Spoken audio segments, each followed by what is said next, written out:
अस्सलाम वालेकुम, मेरा नाम है फ़ाइज़ा और आप मेरा यूट्यूब चैनल देख रहे हो meaning of life. Habit 2, begin when and the mind. एक बात बताइए, आपकी लाइफ को सबसे ज़रूरी चीज़ क्या है? आपकी माइंड में एंड से लेकर शुरू से। हमारा मतलब है कि आपके सारे एक्शंस, आपकी वैल्यूज़ आपके पलपन से मैच होने चाहिए। आपको आपके फाइनल गोल, आपका डिसीजन पता होना चाहिए। आपका हर स्टेप उसकी तरफ जाए।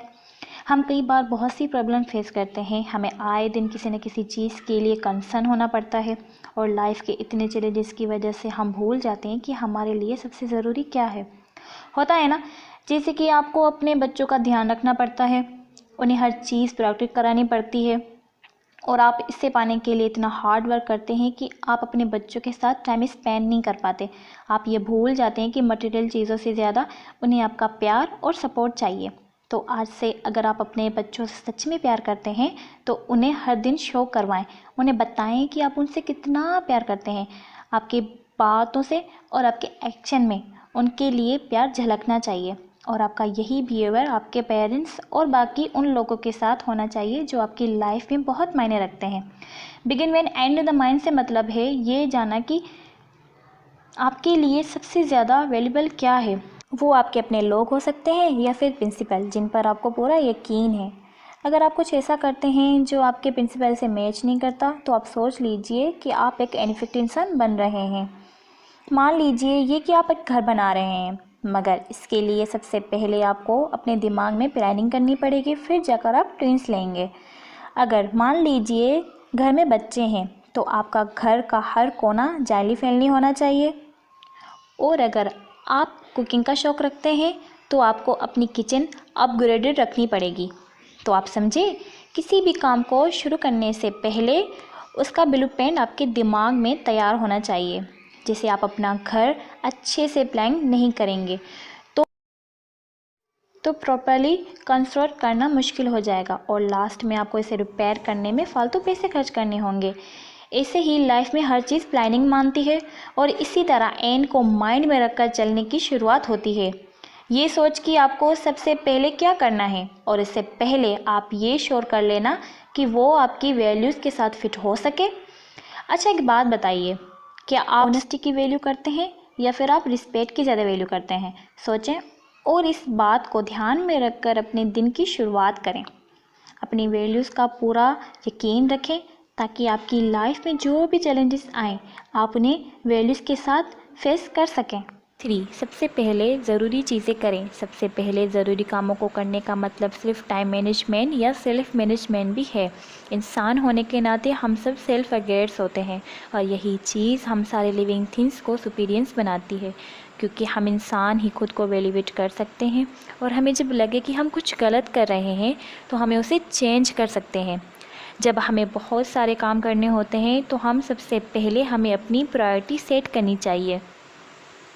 कुछ लोग प्लानर्स की हेल्प लेते हैं ताकि उन्हें याद रहे। कुछ लोग टू डू लिस्ट और बॉर्डर्स बनाते हैं ताकि उनको ज़रूरी काम याद रहे। लेकिन आपने ध्यान दिया होगा कि इन सब के बाद भी हम अपने बहुत सारे ज़रूरी काम टाइम पर कंप्लीट नहीं कर पाते। अगर आपकी प्रायोरिटी पूरी नहीं हो पाती तो सेल्फ डिसिप्लिन आपकी प्रॉब्लम नहीं है। असली प्रॉब्लम है आप अपनी प्रायोरिटी को दिल दिमाग में बिठाया ही नहीं। आपने ये सोचा ही नहीं कि आपकी टॉप प्रायोरिटी क्यों है और क्यों ये आपके लिए इम्पोर्टेंट है। सोचिए ज़रा आप इस बारे में। ये आपको ज़्यादा मोटिवेट करेगा और एक्चुअली चैलेंज टाइम मैनेज करना नहीं, खुद को मैनेज करना है।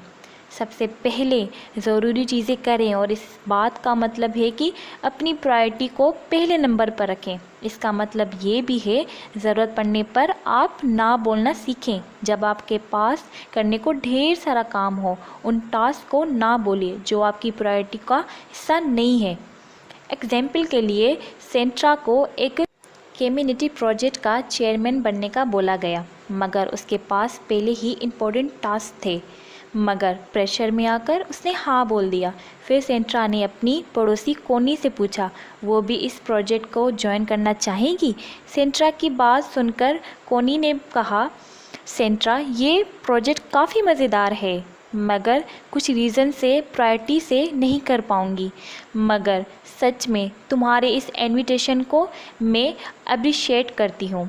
इसके बाद सेंट्रा को लगा जैसे कोनी ने किया उसे वैसे ही करना चाहिए था। वो भी तो क्वालिटी ना बोल सकती थी जब उसे चेयरमैन का बोला गया था ये प्रोजेक्ट कम्युनिटी के लिए है।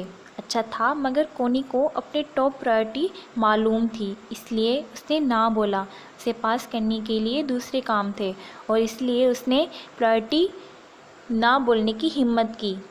अगर आप भी प्रायोरिटी दिल और दिमाग में अच्छे से प्लान कर लेंगे तो आपके लिए बाकी चीज़ों को ना बोलना आसान रहेगा और आप अपनी ज़रूरी काम अपने टाइम पर पूरा कर पाएंगे। तो आप समझे, सेल्फ डिसिप्लिन से ज़्यादा ज़रूरी है आपके पास वो पावर हो जिससे आप ज़रूरी कामों को सबसे पहले निपटा सकें।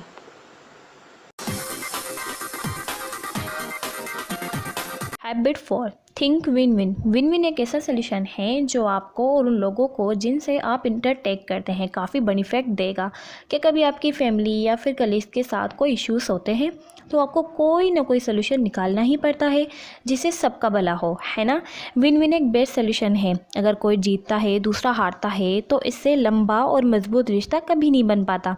चलिए इमेजिन कीजिए कि आपके कलीग्स के साथ डिसएग्रीमेंट हो जाता है तो सबसे पहले आपको वो करना है कि जो प्रॉब्लम है उस पर खुलकर बात कीजिए। कोई ऐसा सोल्यूशन निकालें जो आप दोनों के लिए सही हो, हाँ, लेकिन आपके कलीग को खुद पर हावी ना होने दें और आप भी उस पर हावी होने की कोशिश ना करें। कुछ ऐसा करें जिससे आप दोनों का रिश्ता बैलेंस हो और दोनों की जीत हो। इस तरीके से आप और आपकी कलीग कोऑपरेशंस रहेगा जिससे आप एक टीम की तरह काम कर सकते हैं और एक दूसरे के साथ compete करने से अच्छा है। अब इमेजिन करें आप बॉस हैं, आपके एम्प्लॉय से डिसएग्रीमेंट हो जाता है तो ज़ाहिर सी बात है आपकी ही बात ऊपर रहेगी क्योंकि आपका एम्प्लॉय अपनी जॉब की वजह से आपके सामने चुप रहेगा। एक बॉस होने के नाते आप बेशक एग्रीमेंट में आप उसे जी सकते हैं मगर लॉन्ग रन में देखा जाए तो ये आपकी हार होगी क्योंकि अपनी एम्प्लॉयज़ को नीचा दिखाकर आप उन्हें मोटिवेट नहीं कर सकते। वो आपके लिए काम तो करेंगे मगर मन मार कर, तो कुल मिलाकर नुकसान आपका ही हुआ, है ना। तो कंप्रोमाइज़ करना हमेशा अच्छा होता है, फिर भले ही आप बॉस क्यों ही ना हो। आपके लिए ये अच्छा होगा अपनी पोजीशन का इस्तेमाल ना करें, अपनी एम्प्लॉयज़ को खुश रखने की ज़्यादा कोशिश करें, इसमें आपका ज़्यादा फ़ायदा है। अगर आप विन विन सिचुएशन सेटल कर सकते हैं तो आपके एम्प्लॉयज़ ज़्यादा इफेक्ट होंगे और ये आपके कंपनी के लिए भी फ़ायदेमंद होगा और साथ ही साथ आपको बार बार हायर करके ट्रेन करने की ज़रूरत नहीं पड़ेगी। अच्छा, एक बात और, ये विन विन सिचुएशन सिर्फ वर्क प्लेस पर ही नहीं अप्लाई होती बल्कि रिलेशनशिप अप्लीकेबल है। जब आप पार्टनर, बच्चे, दोस्त या पड़ोसियों के साथ डिसएग्रीमेंट में हो तो विन विन सिचुएशन के बारे में सोचें, फिर आप देखिएगा कि आपके रिश्तों में भी किस तरह प्यार और ट्रस्ट आएगा। आप मेरा यूट्यूब चैनल देख रहे हो मीनिंग ऑफ लाइफ। हैबिट 5, पहले खुद को दूसरों को समझने की कोशिश करें, फिर दूसरों से उम्मीद करें कि वो आपकी बात को समझे। अच्छा, एक बात बताइए कि आपको याद है कि लास्ट टाइम किसने अपनी पर्सनल प्रॉब्लम आपसे शेयर की थी और क्या आपने एडवाइस देने से पहले उनकी फीलिंग को समझा था? सोचिए, पहले आप दूसरों की फीलिंग को समझने की कोशिश करें, फिर उनसे उम्मीद करें कि वो आपकी बात समझे। किसी भी अच्छे कम्युनिकेशन का यही तरीका होता है। अच्छा, आपने ध्यान दिया होगा हम अपनी राइटिंग, रीडिंग, स्पीकिंग और लिसनिंग के ज़रिए कम्युनिकेट करते हैं। बचपन से ही हम लिखना, पढ़ना, बोलना सीखने में सालों लगा देते हैं, लेकिन किसी की बात को सही ढंग से सुनने के लिए कोई ट्रेनिंग नहीं है। किसी के भी साथ कम्युनिकेट करने का सबसे बेस्ट तरीका यही है, पहले हम ये समझने की कोशिश करें कि आखिर वो कहना क्या चाहता है। बल्कि मैं तो कहती हूँ गुड लिसन तो वो होती है जो वो खुद को सामने वाली सिचुएशन को रखकर सोचते हैं, तब आप सही तरीके से समझ पाएंगे कि वो इंसान कहना क्या चाहता है। जब आप सुनते ही नहीं तो आप उस इंसान की बात समझे बगैर ही रिप्लाई करने लगते हैं, लेकिन जब आप समझने की कोशिश करते हैं तब भी आपको पता चलता है कि वो इंसान असल में कैसा फील कर रहा है। और जब आप इस तरीके से किसी की बात सुन पाएंगे तब जाकर आप उस इंसान को कुछ अच्छी एडवाइस दे पाएंगे या फिर उनकी सच में कोई हेल्प कर पाएंगे। चलिए आपको एक कहानी सुनाती हूँ। एक बार एक आदमी एक ऑटोमेटिस्ट के पास गया कुछ विजन्स की प्रॉब्लम थी। उस आदमी ने ऑटोमेट्रिक्स को बताया उसको क्लियर कुछ दिखाई नहीं दे रहा। उस ऑटोमेट्रिक्स ने क्या किया, उसे अपना चश्मा दे दिया। ऑटोमेट्रिक्स ने कहा ये पहन लो, मैं पिछले 10 सालों से यही चश्मा लगा रहा हूँ और मुझे बिल्कुल क्लियर दिखाई देता है। मेरे पास एक जोड़ी एक्स्ट्रा है घर पर, तो ये वाला तुम पहन लो। उस आदमी ने ऑटोमेट्रिक्स की बात मानकर चश्मा लगा लिया, मगर कोई फ़ायदा नहीं हुआ, बल्कि उसे और धुंधला दिखाई देने लगा। ये बहुत अच्छे गिलासेस है, तुम कोशिश तो करो ढंग से देखने की, ऑटोमेट्रिक्स ने उसे कहा। आदमी ने फिर से ट्राई किया, मगर उसके लाख कोशिशों के बावजूद भी ऑटोमेट्रिक्स के चश्मों से कुछ भी दिखाई नहीं दे रहा था।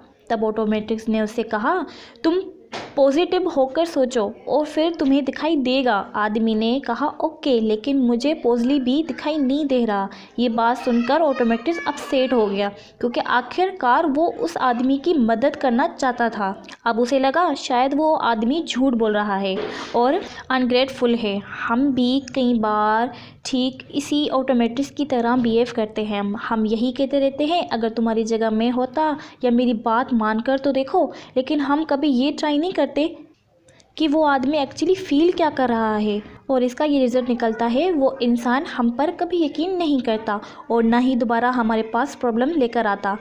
अगर आप सच में किसी की हेल्प करना चाहते हैं तो सबसे पहले उनको समझने की कोशिश करें। ऐसा करके आप उनका ट्रस्ट जीत सकेंगे और उन्हें यकीन हो जाएगा कि आपके एक्शन के पीछे कोई मोटिवेट नहीं है, बल्कि आप उनकी हेल्प करना चाहते हैं, और फिर वो भी आपको समझना शुरू हो जाएंगे। All the best.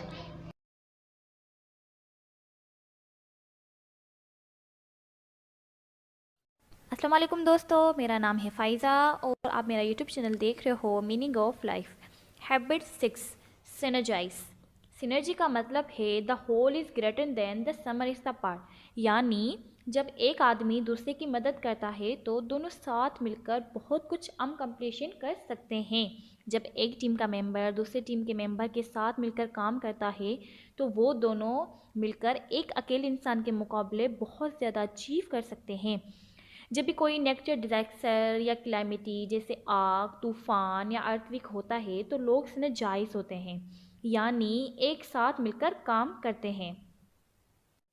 वो मुसीबत में पड़े लोगों की मदद करने के लिए आगे आते हैं। तब लोग अपने डिफरेंसेस भूल जाते हैं। मुश्किल सिचुएशन में लोग आगे आकर एक दूसरे की मदद करते हैं और सब तुरंत मिलजुल कर सर्वाइव करने के लिए सोचते हैं। सिनर्जी का मतलब है कोऑपरेट या कोलैबोरेशन भी है। इसका मतलब है साथ मिलकर चलना, और कंबाइंड इफेक्ट्स भी है। चाहे कोई भी ग्रुप हो, अगर आपस में सिनर्जी होगी तो इसका बेनिफिट ज़रूर होगा। लेकिन प्रॉब्लम तो ये है कि सिनर्जी हमारी लाइफ में हर रोज़ नहीं होती। लोग आपस में अपने डिफरेंसेस दूर करना ही नहीं चाहते। उन्हें ये बड़ा ही मुश्किल लगता है, क्योंकि हर किसी का अपना अलग डिफरेंट पॉइंट ऑफ व्यू होता है। सब इस दुनिया को अलग नज़र से देखते हैं, लेकिन हमें ये समझना ही होगा कि दुनिया को देखने का हमारा नज़रिया लिमिटेड होता है, इसलिए हमारी सोच भी लिमिटेड है और उनके एक्सपीरियंस को समझने की कोशिश करनी चाहिए। आप कह सकते हैं ये कोई ऑप्टिकल इल्यूजन की तरह है। जैसे हो सकता है कि मुझे कोई यंग लेडी नज़र आ रही हो, वहीं आपको वो बुजुर्ग महिला दिख रही हो। हम दोनों ही उस मैच को डिफरेंटली इंटरप्रेटेंड कर रहे हैं, हालांकि हम दोनों ही अपनी जगह पर सही है। तो इस बात पर बहस करने का कोई फ़ायदा नहीं। बेहतर होगा सिनर्जाइज करना, और सिनर्जाइज करने के लिए हमें एक दूसरे के पॉइंट ऑफ व्यू को समझना ही पड़ेगा। इस तरीके से हम एक बड़ी पिक्चर देख सकते हैं। सिनर्जी का मतलब कोऑपरेशन, इसका मतलब है अपने डिफरेंस को एक्सपेक्ट करना।